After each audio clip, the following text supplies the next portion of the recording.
नमस्कार, हमारा उत्तर प्रदेश देख रहे हैं आप और मैं हूं आपके साथ गौरव राजेंद्र। बुलेटिन की शुरुआत करते हैं। मुख्य सचिव मनोज कुमार सिंह प्रेस कॉन्फ्रेंस की। आपको बता दें कि उन्होंने कहा कि यूपी सरकार ने महत्वपूर्ण निर्णय लिया है। कमिश्नर और डीएम के क्षेत्र में निवेश को लेकर भी रिपोर्ट तैयार की जाएगी। निवेश में डीएम और कमिश्नर की भूमिका को बढ़ाया जाएगा। साथ ही उन्होंने कहा कि एग्रीकल्चर सेक्टर में ग्रोथ के लिए सरकार ने बहुत महत्वपूर्ण कदम उठाए हैं। इंडस्ट्रियल सेक्टर में भी महत्वपूर्ण कदम उठाए जा रहे हैं। लिए डीएम्स और कमिश्नर्स की भूमिका को बढ़ाई जाए, इसी क्रम में राज्य सरकार ने यह निर्णय लिया है। मैं आपको ये बताना चाहूंगा कि ज्यादातर revenue authorities change of land use करना, 12.5 एकड़ से अधिक जमीन खरीदने के लिए परमिशन देना या गवर्नमेंट लैंड टैक्स चेंज करना, इसको अपनी जिम्मेदारी मानते हैं। इसके आगे बढ़ते हुए उतना ध्यान नहीं लगा पाते। इस शासनादेश की वजह से प्रशासन जो उनके जिले में लोग रह रहे हैं, उनकी इकोनॉमिक वेलबींग हो, उनके बेटरमेंट हो, उनके आर्थिक उन्नयन हो, तो इससे प्रशासनिक ऑब्जेक्टिव ऑफिसर अपना खुद से लिखते हैं तो वो इस बात का उल्लेख करेंगे। जैसे अभी तक किसी भी स्कीम में क्या बजट है, कितना खर्च किया, इस बात का उल्लेख करते थे। तो इस 2 नए चीजों का उल्लेख वो अपने केसीआर भरते समय करेंगे। इन्वेस्टमेंट कितना कराया, कितना एम्प्लॉयमेंट है, सिविल रेशियो में क्या इंप्रूवमेंट हुआ, और जो उसके ऊपर के ऑफिसर हैं जैसे डीएम के ऊपर कमिश्नर है, चेयरमैन बोर्ड ऑफ रेवेन्यू में चीफ सेक्रेटरी है, वो इन मुद्दों पे स्पेसिफिकली कमेंट करेंगे कि ये क्या प्रगति है। सीडी रेशियो के लिए क्या बैंकर्स के साथ भी कोई डायलॉग इस्टेब्लिश करेंगे? देखिए, जिले में जितनी डिस्ट्रिक्ट लेवल कमिटीज हैं बैंक्स की, उन सभी को डीएम हेड करते हैं। तो ये उनको सभी बैंकर्स के साथ समन्वय करके इसको अचीव करना है, और यहाँ से इंस्टीट्यूशनल फाइनेंस डिपार्टमेंट बैंक को पूरी तरह और आरबीआई के साथ पूरी तरह समन्वय करके उनको एक्सरसाइज करना है। उधर महाराजगंज में 940 करोड़ रुपए की लागत से 505 विकास परियोजनाओं का लोकार्पण और शिलान्यास किया गया। मुख्यमंत्री योगी आदित्यनाथ ने चौक बाजार नगर पंचायत के कार्यालय भवन का भी उद्घाटन किया। महाराजगंज की 940 करोड़ रुपए की परियोजनाओं के लोकार्पण की दृष्टि से आज मुझे जनपद में आने का सौभाग्य प्राप्त हुआ है। दीपावली के ठीक पहले चौक समेत पूरे महाराजगंज वासियों को ये 940 करोड़ रुपए की परियोजनाओं का उपहार मिल रहा है। मैं इसके लिए आप सभी महाराजगंज वासियों को हृदय से बधाई देता हूं, दीपावली की मंगल में शुभकामनाएं देता हूं। और इन 940 करोड़ रुपए में चौक के लिए तो ये सोने में सुहागा हो गया कि सबसे अधिक लाभ इसमें आपको प्राप्त हो रहा है। आज के इस लोकार्पण और शिलान्यास कार्यक्रम में मंच पर उपस्थित जनपद महाराजगंज के लोकप्रिय सांसद और केंद्रीय मंत्री माननीय श्री पंकज चौधरी जी, जिला पंचायत अध्यक्ष श्री रविकांत पटेल जी, इस क्षेत्र के लोकप्रिय विधायक श्री जयमंगल कनौजिया जी, विधायक सिसोआ श्री प्रेम सागर पटेल जी, विधायक पलियारा श्री ज्ञानेन्द्र सिंह जी, विधायक नौतनवा श्री ऋषि त्रिपाठी जी, भारतीय जनता पार्टी के जिला के अध्यक्ष श्री संजय पांडे जी, नगर पंचायत अध्यक्ष 100 श्रीमती संगीता देवी जी, सभी पार्षदगण, ब्लॉक प्रमुखगण, जिला पंचायत के सदस्यगण, ग्राम प्रधानगण और चौक और महाराजगंज से जुड़े हुए सभी उपस्थित बहनों और भाइयों, 940 करोड़ रुपए की परियोजनाओं के लिए चौक समेत पूरे महाराजगंज वासियों को मैं हृदय से बधाई देता हूं, अपनी शुभकामनाएं देता हूं।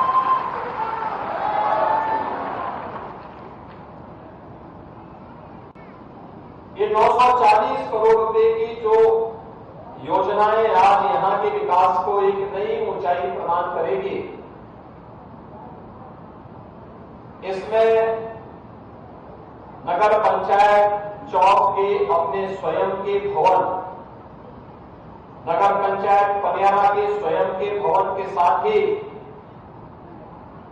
अन्य ऐसे जो भी स्थानीय निकाय से जुड़े हुए नवनिर्मित भवन है, उनके लोकार्पण का कार्यक्रम, खेलकूद की गतिविधियों को कैसे आगे बढ़ाया जाना है और हमारा खिलाड़ी भी, हमारा स्थानीय खिलाड़ी भी ओलंपिक, एशियाड और कॉमनवेल्थ में मेडल प्राप्त करने की सामर्थ्य रखता है। इसके लिए अवस्थापना सुविधा किस प्रकार की होनी चाहिए, उसका एक उदाहरण आज चौक में इस मिनी स्टेडियम और मल्टीपर्पज हॉल के माध्यम से भी यहां पर उसके लोकार्पण के साथ यहां देखने को मिल रहा है। पर्यटन विकास की दृष्टि से विरासत और विकास का अद्भुत संगम कैसे होना है, लहरा देवी के मंदिर के पर्यटन विकास की योजना हो,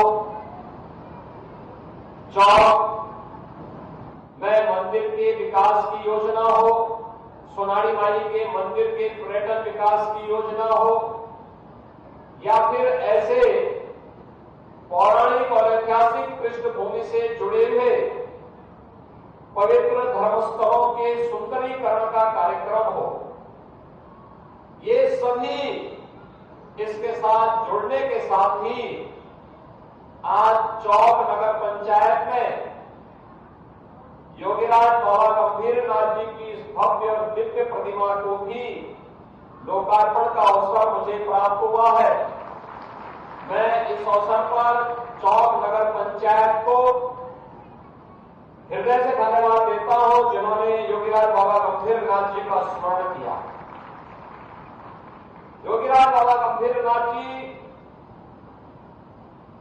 गोरखनाथ मंदिर के नाथ पंथ के एक बहुत सिद्ध योगी थे। यद्यपि आज से 107 वर्ष पूर्व वे इस धराधाम में अपनी भौतिक देह से नहीं रहे, लेकिन जब वह धराधाम पर भौतिक देह से रहते थे तो चौक में उनका बराबर आना जाना रहता था। चौक में आते थे तब साधन नहीं हुआ करते थे, लेकिन मंदिर के हाथी के माध्यम से ही उनको यहां पर आना पड़ता था। तब यह जनपद अलग नहीं था, गोरखपुर जनपद का एक हिस्सा था, एक तहसील के रूप में जाना जाता था और सुबह से लेकर शाम तक चलने का समय लगता था और फिर उनको यहां आने का अवसर प्राप्त होता था। कई दिन यहां रहते थे। यहां की व्यवस्था देखने के बाद फिर बाबा यहां के लोगों को अपना आशीर्वाद देकर के वापस गोरखपुर जाते थे। और इतने वर्ष के बाद आप सोचिए 1917 में उन्होंने अपनी भौतिक देह को छोड़ा था और 2023-24 में उनकी मूर्ति के माध्यम से चौक में उनका स्मरण हुआ है। यह उस दिव्य विभूति के प्रति चौक की जनता की ओर से, नगर पंचायत की ओर से कृतज्ञता ज्ञापित करने और उनके प्रति श्रद्धा व्यक्त करने का एक माध्यम बना है। मैं इसके लिए, क्योंकि मैं स्वयं भी योगीराज बाबा गंभीरनाथ जी का अनुयायी हूं, तो इस दृष्टि से मैं चौक की जनता को हृदय से धन्यवाद देता हूं कि उन्होंने नगर पंचायत के माध्यम से योगीराज बाबा गंभीरनाथ जी का स्मरण किया। बहनों भाइयों, प्रधानमंत्री मोदी जी ने देशवासियों को विकास को विरासत के साथ जोड़ने का एक आह्वान करते हुए 2000 2047 में भारत को दुनिया की एक बड़ी शक्ति के रूप में स्थापित करने के लिए आत्मनिर्भर और विकसित भारत की परिकल्पना को साकार करने का आह्वान किया है। आत्मनिर्भर और विकसित भारत बनाने के लिए हम सबके स्तर पर क्या प्रयास होना चाहिए, यह आज के अवसर पर आत्मावलोकन की आवश्यकता है। याद करिए, सरकार अपना कार्य कर रही है। केंद्र सरकार, राज्य सरकार मिलकर के अपने अपने कार्यों को आगे बढ़ा रही है। युद्ध स्तर पर कार्य हो रहे हैं, बड़े बड़े कार्य हो रहे हैं। कहीं हाईवे, कहीं रेलवे, कहीं एयरपोर्ट, कहीं मेडिकल कॉलेज, कहीं पॉलिटेक्निक, कहीं इंजीनियरिंग कॉलेज, कहीं डिग्री कॉलेज, कहीं आईटीआई, कहीं पर बेसिक शिक्षा के स्कूल, कहीं कलावासी विद्यालय, कहीं मुख्यमंत्री कम्युनिटी स्कूल, कहीं कस्तूरबा गांधी विद्यालय, कहीं पीएम श्री विद्यालय, कहीं आंगनबाड़ी केंद्र, कहीं पर उद्योग लगा करके लोगों के लिए विकास और रोजगार के अवसर खोलने के कार्यक्रम, ये अनेक कार्यक्रम चल रहे हैं। लेकिन इसमें केवल सरकार की ही जिम्मेदारी है। हमारे स्थानीय निकाय की समितियों का, ग्राम पंचायतों की और आम नागरिकों की क्या भूमिका इसमें हो सकती है, यह आज हम सब के लिए एक विचारणीय प्रश्न होना चाहिए। जब यहां पे 940 करोड़ रुपए की परियोजनाओं के लिए हम लोग आज यहां पर आए हैं, तो यहां पे स्टेडियम, मल्टीपर्पज हॉल, इसमें एक football ground, kabaddi court, pavilion, cricket pitch, practice pitch, CC road, pathway, parking, ये सभी की व्यवस्था तो है ही। साथ साथ यहां पर अन्य तमाम कार्यक्रम चल रहे हैं। चौक के लिए ही पीएम स्वनिधि योजना के अंतर्गत पटरी व्यवसायियों के लिए ठेला, खोमचा, रेहड़ी लगा करके जो लोग जहां तहां लगाते थे, उसके लिए पीएम स्वनिधि योजना में बैंक से कम दर पर उन्हें लोन दिला करके वे अपने व्यवसाय को आसानी से कर सकें, इसके लिए भी एक कार्यक्रम चल रहा है। और इसमें मुझे प्रसन्नता हुई कि 556 पथ विक्रेताओं को अकेले चौक के अंदर इस योजना का लाभ प्राप्त हुआ है। आप सोचिए, 2020 में 20 दिसंबर 2020 में आपका चौक नगर पंचायत बना और मात्र 4 साल में 3,704 लोगों को एक एक आवास इस नगर पंचायत में प्राप्त हो गया। यानी 3,704 लोगों को कोई कल्पना ही नहीं कर सकता। और यहां पे 4 आंगनबाड़ी केंद्रों का निर्माण भी हो रहा है। चौक समेत आसपास के जो भी गांव नगर पंचायत में आए हैं, इनमें भी विकास के कार्य तेजी के साथ आगे बढ़ाने का कार्य हो रहा है। और साथ साथ यहां पर अभी आपका भव्य भवन नगर पंचायत का बनकर के भी यहां पर तैयार हुआ है। मैंने भी यहां प्रशासन से इसी बात में कहा कि जैसे ग्राम सचिवालय का निर्माण हुआ है गांवों में, ग्राम सचिवालय के लिए हम लोगों ने कुछ कार्य योजना तैयार की। हर ग्राम पंचायत में एक पंचायत सहायक के रूप में कंप्यूटर ऑपरेटर दे रखा है। एक कंप्यूटर ऑपरेटर गांव के लोगों को वे सभी सुविधाएं गांव में उपलब्ध करा रहा है, चाहे वह आय प्रमाण पत्र हो, जन्म प्रमाण पत्र हो, मृत्यु प्रमाण पत्र हो, निवास प्रमाण पत्र हो, चाहे वह जो भी आवश्यकता जिसके लिए जिले में, तहसील में, ब्लॉक में एक सामान्य नागरिक को जाना होता था, आज सभी सुविधा गांव में ही ग्राम सचिवालय में प्राप्त हो, एक व्यवस्था आज कर दी गई है। इसको युद्ध स्तर पर आगे बढ़ाना है, जिससे लोगों को इस सुविधा का लाभ मिले, पब्लिक को सुविधा लेकिन जॉब भी उसमें एक नई बनी कंप्यूटर ऑपरेटर की। गांव का एक व्यक्ति गांव के अंदर ही नौकरी प्राप्त कर लिया। इसमें दूसरी जॉब बनी, हम लोगों ने कहा कि वे गांव में एक सार्वजनिक शौचालय बनना चाहिए। घर घर में शौचालय बनाए गए हैं, लेकिन कहीं ज्यादा मेहमान आ गए, कोई शादी ब्याह का कार्यक्रम हो, गांव की स्वच्छता पे कोई दाग न लगने पाए, इसके लिए आवश्यक है कि गांव में सार्वजनिक शौचालय हो और उस सार्वजनिक शौचालय को या तो ग्राम पंचायत या यूजर चार्ज के माध्यम से उसको संचालित करें और उस सार्वजनिक शौचालय में रहने वाली एक महिला को भी उसको जिम्मेदारी दी जाए। तो एक नया जॉब इसके माध्यम से भी वहां प्राप्त हुआ। तीसरा, पीसी सखी, बैंकिंग कॉरस्पॉन्डेंट सखी। गांव के लोगों को बैंक का लेन देन करने के लिए बैंक जाना न पड़े, बल्कि पीसी सखी ही इस जिम्मेदारी का निर्वहन करेगी। इसके लिए गांव की ही कोई बेटी या बहू जिसका प्रशिक्षण हम लोगों ने करवाया है बैंकों के साथ मिलकर के, वह गांव में बैठ करके गांव में घूम घूम करके इस कार्य को कर रही है। किसी को वृद्धावस्था पेंशन लेना है, वही बीसी सखी इस कार्य को करती है। किसी को पैसा जमा करना है, वह भी काम वही कर रही है।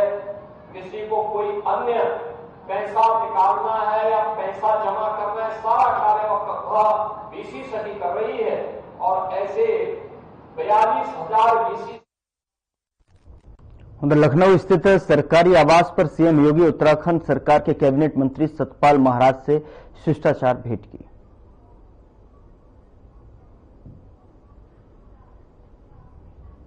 कैबिनेट मंत्री सतपाल महाराज का यूपी का दौरा, और जिसके तहत जो है ये तस्वीर आपके सामने टेलीविजन स्क्रीन पर आप देख पा रहे हैं कि योगी आदित्यनाथ और सतपाल महाराज के बीच में शिष्टाचार भेंट हुई।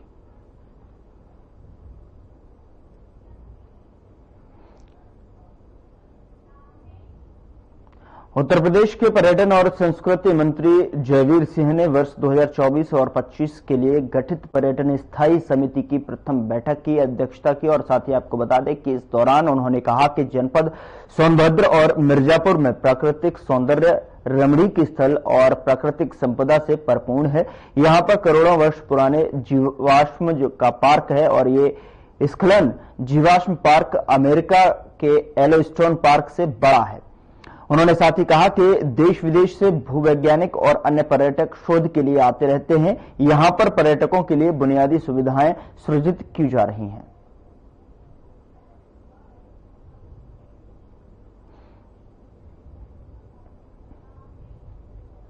प्रदेश में निवेश को लेकर और प्रोत्साहित करने और इसमें अभिवृद्धि किए जाने के संबंध में जिला मजिस्ट्रेट और मंडलायुक्त की भूमिका को परफॉर्मेंस अप्रेजल रिपोर्ट में अंकित किया जाना है। प्रदेश सरकार राज्य में बड़े पैमाने पर औद्योगिक निवेश किए जाने और रोजगार सृजित किए जाने पर निरंतर प्रयासरत है और इसी दिशा में उत्तर प्रदेश औद्योगिक निवेश और रोजगार प्रोत्साहन नीति के साथ साथ 25 सेक्टोरल पॉलिसी लॉन्च की गई है।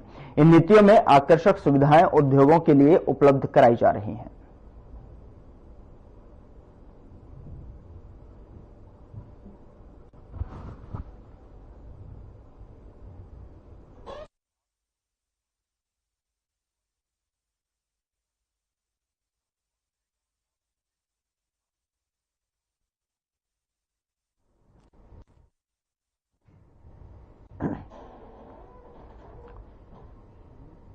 PM Modi German chancellor Scholz में जर्मन बिजनेस 2024 के एशिया प्रशांत सम्मेलन का उद्घाटन किया।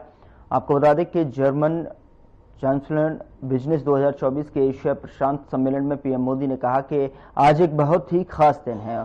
उनके मित्र चांसलर ओलाफ स्कोल्स चौथी बार भारत आ रहे हैं। उनकी यहां यात्रा पहले मेयर के रूप में और अब 3 बार चांसलर के रूप में हुई है। 12 वर्षों के बाद जर्मन बिजनेस का एशिया प्रशांत सम्मेलन भारत में हो रहा है। बता दें कि संयुक्त अभ्यास कर रहे हैं जर्मन नौसैनिक जहाज इस समय गोवा में बंदरगाह पर है और जल्द ही भारत और जर्मनी के बीच 7वीं अंतर सरकारी परामर्श भी होगी और इसका मतलब है कि भारत और जर्मनी के बीच हर कदम पर और हर मोर्चे पर दोस्ती गहरी होती जा रही है।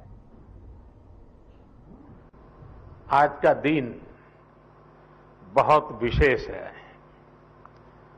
मेरे मित्र चांसलर शोल्ट्ज चौथी बार भारत आए हैं। पहले मेयर के रूप में और 3 बार चांसलर बनने के बाद उनका यहां आना भारत जर्मनी संबंधों पर उनके फोकस को दिखाता है। 12 साल के बाद भारत में Asia Pacific conference of German business का आयोजन हो रहा है। एक तरफ यहां सीईओ की फोरम की बैठक हो रही है, दूसरी तरफ हमारी नौसेना साथ में अभ्यास कर रही है। गोवा में German naval ships port call पर है और अब से थोड़ी ही देर में भारत और जर्मनी के बीच 7वें इंटर गवर्नमेंटल कंसल्टेशन का भी आयोजन होना है। यानी हर कदम, हर मोर्चे पर भारत और जर्मनी की दोस्ती गहरी हो रही है।